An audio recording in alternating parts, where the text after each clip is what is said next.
All right, folks, how you doing? RussellTrueResults303.com. Check out the website, link in the description box. Mind, body, spirit, fitness. Put in the healing back in health. Once again, when you're at the website, sign up for the free newsletter. Check out the free downloads at the free gifts, setting goals, fitness and nutrition. And then, of course, don't forget to follow us on Facebook, Twitter, Google+, and the podcast is out there on all major podcast players. True Results 303, no E, okay? So, coming at you today with a video on how a Catholic should vote. If you're here, you might be Catholic, you might not be, you might just be a Christian wondering how is a Catholic going to vote, okay? So, I was listening to Catholic Answers. We have that here in Colorado. We have a station, and they were talking about this thing called the Catholic Voter's Guide. So I downloaded it. Just Google Catholic voter, how a Catholic should vote is what I think I downloaded, and it was the first one right on the top, the first search, and it's from Catholic Answers, so that's how you'll know. It's a PDF. You can see this is what it looks like. Voter's Guide for Serious Catholics. So I'm just going to go through it real quick, just some of the small things, and then of course from there they make some good points in it. And then from there you can vote and do whatever you feel best, right? So first of all, it's just going to go with the non-negotiables. These are things that when you are looking for a candidate, they should not be, for these issues. These are something that the Catholic Church teaches is like the evilest things that human beings can do in a certain extent. To disrespect God, if that's how you want to. If that's how we want to put it. So, it actually says, these 5 issues concerning actions that are intrinsically evil and must never be promoted by the law. Okay? So here it is, abortion. We all know that one, of course. That's a big one. Euthanasia. Embryonic stem research. Human cloning. And then homosexual marriage. So the candidate that you are choosing to vote for should always vote no on all of these things. I'll say them again: abortion, euthanasia, embryonic stem cell research, human cloning, homosexual marriage. If they're voting to pass those into law, we can't do it, right? So, and then this one says, what offices, how to determine a candidate's position. It says, of course, if there's higher offices, you can just Google their name. Right now we're in the middle of election, Donald Trump, Hillary Clinton. You Google their name, they have their whole website that says everything that they've done. Or you can go to a website I was looking at the other day where it just pits them against each other, right? This person voted this on this issue, and it goes back and forth. So it's very easy.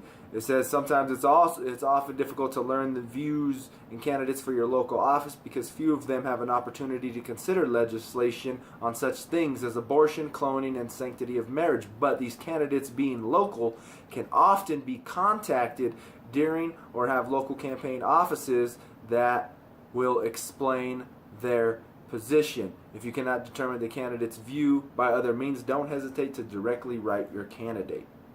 Okay? There was something else I thought that was good in here that they had said. Where is it? So here it is. It's true that the lesser of office, the less likely the office holder will take up certain issues. Your city council, for example, will not vote on the legality of abortion, but may take up issues connected with local abortion clinics. Right? Should we be funding them and things like that, I would assume.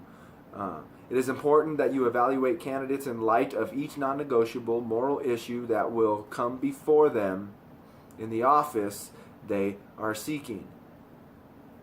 Then it says, few people achieve high office without first holding low office. Some people become congressional representatives, senators, and presidents without having been elected to a lesser office. But most representatives, senators, and presidents start their political careers at the local level. The same is true for state lawmakers. Most of them begin on city councils and school boards and work their way up the political ladder. Tomorrow's candidate for higher office will come mainly from today's candidates from lower office. It is therefore prudent to apply comparable standards to local candidates. One should seek to elect a lower official candidate who supports Christian morality so that they will have a greater ability to be elected to higher office where their moral stances may become directly into play. So I think this is a very valuable one, because a lot of people don't show up for their own city elections, right? Who is, your commissioners and things like that? Who are your Supreme Court, your little court judges, your judges in your districts and things like that? People don't take that as serious as they do kind of the presidency.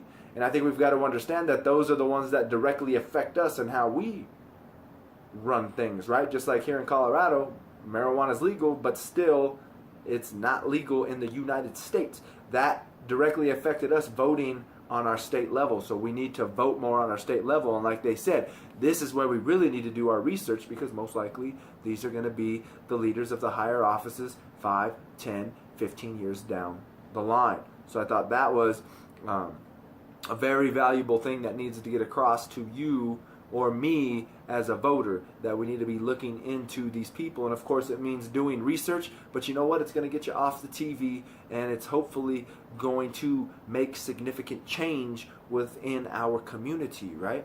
How not to vote. Do not vote based on your political party affiliation, your earlier voting habits, or your family's voting tradition. Years ago, these have been trustworthy ways to determine whom to vote for, but today they are often not reliable. You need to look at the stands each candidate takes. Do not cast your vote based on the candidate's appearance, personality, or media savvy. Some attractive, engaging, and soundbite capable candidates endorse intrinsic evil, while other candidates who may be plain looking, uninspiring, and ill at ease in front of the camera endorse legislation in accordance with the basic Christian principles. Do not vote for candidate just because they declare themselves Catholic. Unfortunately, self-described Catholic candidates reject basic Catholic teaching. Do not choose among candidates based on what's in it for me. Make sure decisions based on which candidate seems most likely to promote the common good, even if you will not benefit directly or immediately from the legislation they propose. 5. Do not vote for candidates who are right on lesser issues, but who will vote wrongly on key moral issues. Right? This is the thing. I have a client that I personally train. This is a mind, body, spirit fitness. So I do exercise videos, nutritional videos, motivational videos as well. So if you're looking for that whole, that well-rounded approach, keep looking and searching the channel. But I talked to him, and I said, that's the downfall. It's like, it almost comes to the point to where, it doesn't matter if you want to give free education, free healthcare, and all these things to people, when if we're aborting our babies and killing them, there's not going to be anyone left eventually to have these rights. You got to protect life first. So I've got my whole conspiracy theory on that. So how to vote for each office. First determine each candidate, which is real. This one's not too difficult. And then it just said, like I said, it said you've got to vote morally versus socially. We've got to go off of moral values first. Then it'll say, sometimes you do have to vote for the lesser of two evils. So you've just got to create your moral checklist and see which way that, which one has more positive moral standards versus the other one. And then you can vote for that. Or it does say, in times you might just have to vote for nobody and just don't vote or vote third party.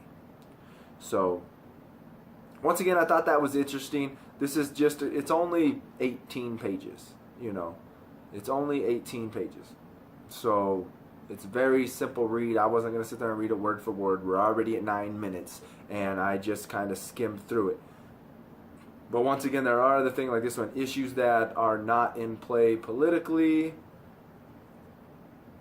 No one doesn't really say much, but once again, issues that are not non-negotiable, other political issues, use of the voters' guides for nonprofit. It says share this with others. That's why I'm making the video. And then they also quote like Pope John Paul II, the Catechism, and things like that. You can see where they get these teachings and why the church believes this. Because, of course, you need to do your research on why the church teaches what it teaches. You might not agree with it, but you need to do your research, and you'll most likely understand the stance. So once again, I hope this helps. How to vote. It's coming up. We need to be serious about this. We as Christians and as Catholics need to take this serious, because unfortunately the United States, in my opinion, is just kind of tanking, and we've got to do something to hopefully be able to reverse this damage before it's too late. So once again, I hope this helps. Don't forget to follow us on social media, Facebook, Twitter, Google+. The podcast is out there, True Results 303. Subscribe to this channel, share and like these videos.